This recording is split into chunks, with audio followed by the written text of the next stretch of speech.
Assalamualaikum warahmatullahi wabarakatuh. Waalaikumsalam warahmatullahi wabarakatuh. Selamat pagi anak-anak. Pagi, Bu. Apa kabar hari ini? Baik. Ya, alhamdulillah hari ini kita dapat berjumpa kembali di sini dalam keadaan sehat walafiat ya. Seperti biasa, sebelum memulai pelajaran hari ini kita awali dengan berdoa. Ya, silakan kepada KM untuk dipimpin berdoanya. Sebelum belajar, marilah kita berdoa dalam hati, mulai. Berdoa selesai. Assalamualaikum warahmatullahi wabarakatuh. Ya, waalaikumsalam warahmatullahi wabarakatuh. Baik anak-anak, silakan bajunya dirapikan dulu. Ya, dan dilihat di bawah bangku kalian, di bawah mejanya. Apakah ada sampah? Ada, Bu. Ada, udah bersih semua. Hari ini siapa yang tidak masuk? Ya, 4 orang sudah ada di agenda. Ada 4 orang yang sudah. Untuk meningkatkan semangat nasionalisme hari ini, ya silakan kita bersama-sama menyanyikan lagu wajib nasional.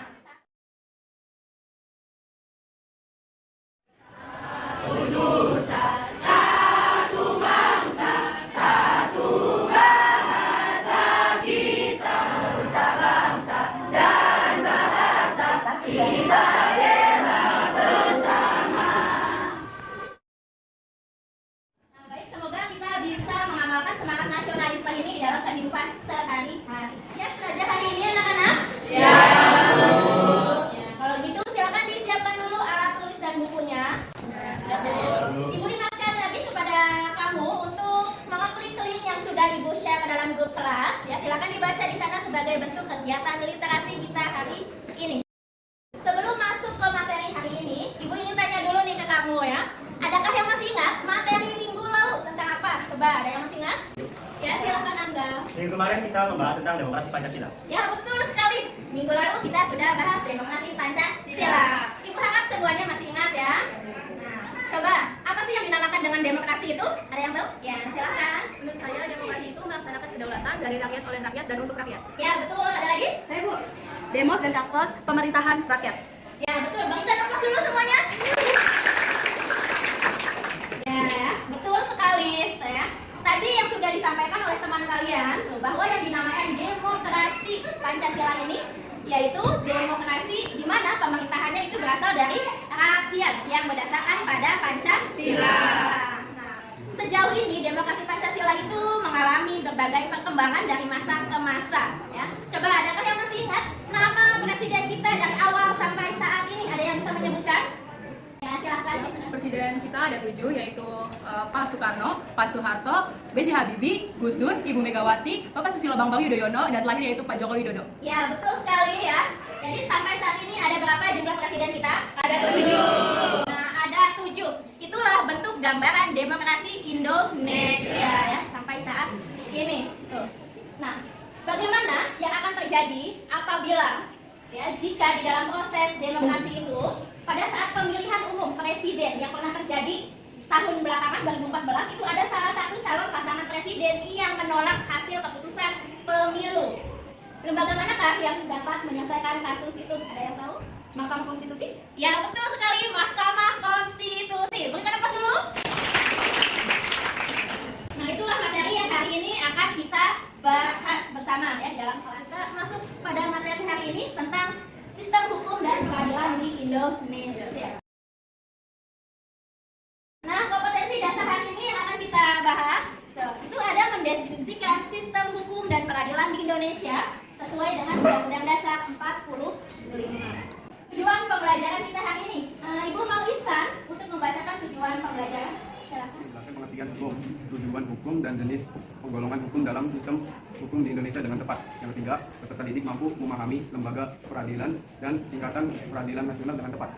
Ya, betul ya. Itulah tujuan pembelajaran yang akan kita bahas hari ini ya bersama-sama.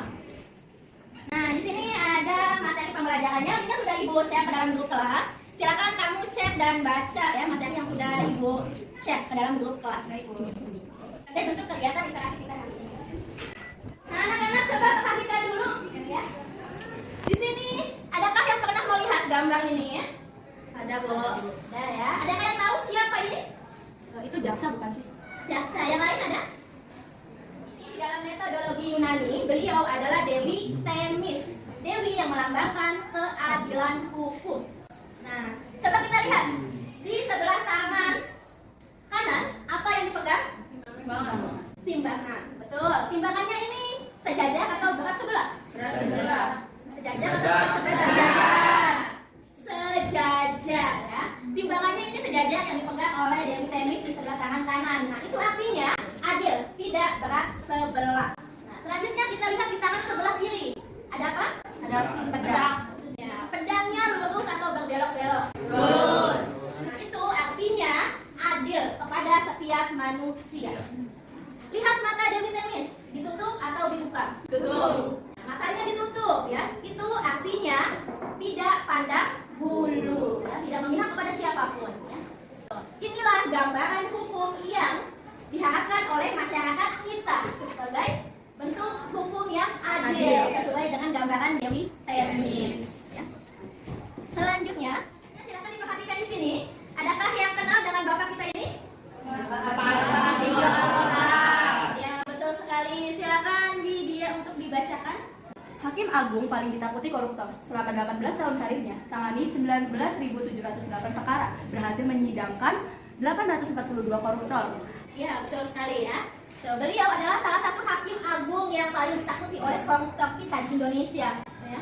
Banyak sekali nilai kebaikan yang dapat kita ambil di sini. Coba ada yang bisa menyebutkan nilai kebaikan apa saja?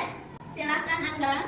Adil kepada siapapun tanpa melihat kedudukan dan memiliki jiwa semangat yang besar.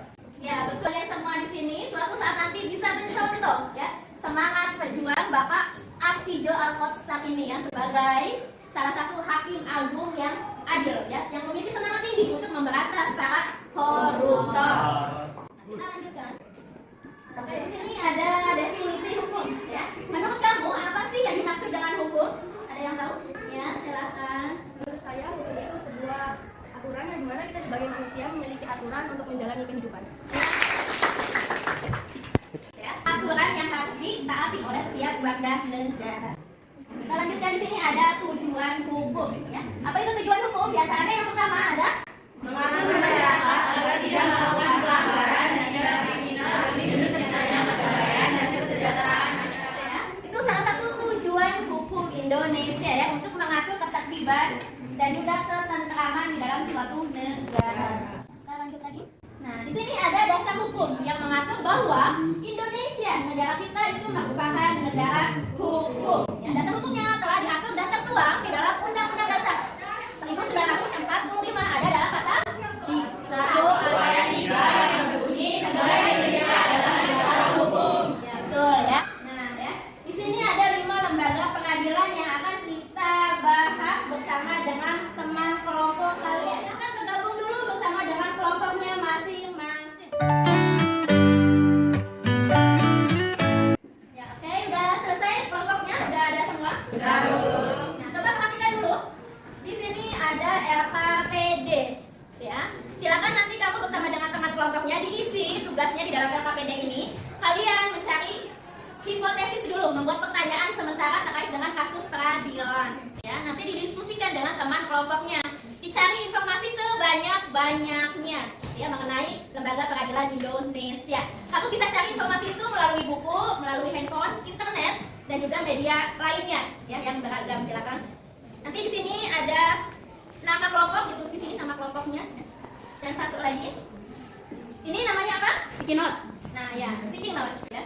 Nanti silakan kamu tuliskan ya jenis hukum yang ada di Indonesia ke dalam lembaran speaking notes ini. Kalau sudah selesai nanti silakan ditempelkan ke depan ke papan tulis ya. Nah, ini paham? Paham.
Assalamualaikum warahmatullahi wabarakatuh. Saya sebagai moderator di sini, saya akan mempersilahkan kepada 5 kelompok yang sudah berdiskusi dengan kelompoknya masing-masing untuk mempresentasikan hasil diskusinya. Kepada kelompok bintang, silakan. Saya dari kelompok bintang akan menyampaikan hasil diskusi kami tentang kasus pembunuhan warga negara sipil. Pengadilan yang berwenang mengadili untuk menyelesaikan kasus pembunuhan yang terjadi kepada warga negara sipil ini adalah Pengadilan Negeri.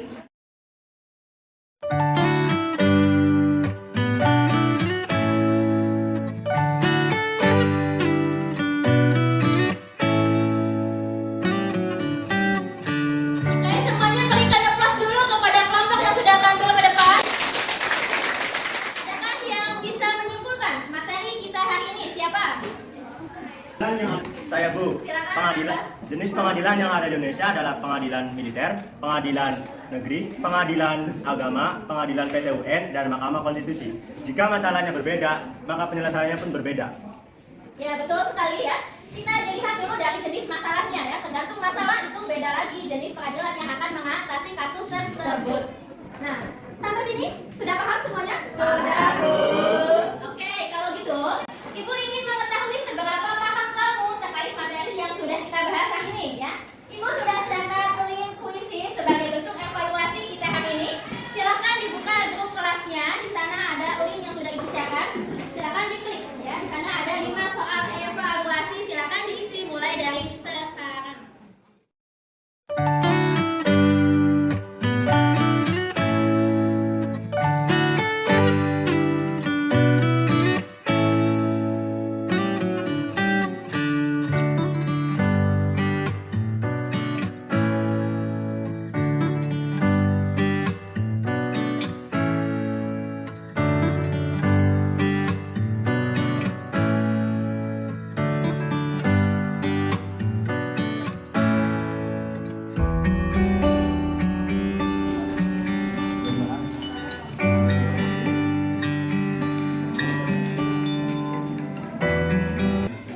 Oke, udah selesai isi kuisisnya? Sudah ya. Ini ya, setelah kamu mengisi kuisis, nanti nilainya sudah otomatis muncul di situ ya. Nah, untuk minggu pertama kita akan berjumpa kembali mengenai materi hukum internasional. Silakan untuk tugas di rumah ya, kamu baca materi hukum internasional yang ada pada halaman 80 hingga 83. Ya, nanti kamu sebagai tugas di rumah dibaca materinya sebagai literasi kegiatan kita di pertemuan yang akan datang ya. Untuk menutup pertemuan hari ini, mari kita bersama-sama membaca hamdalah.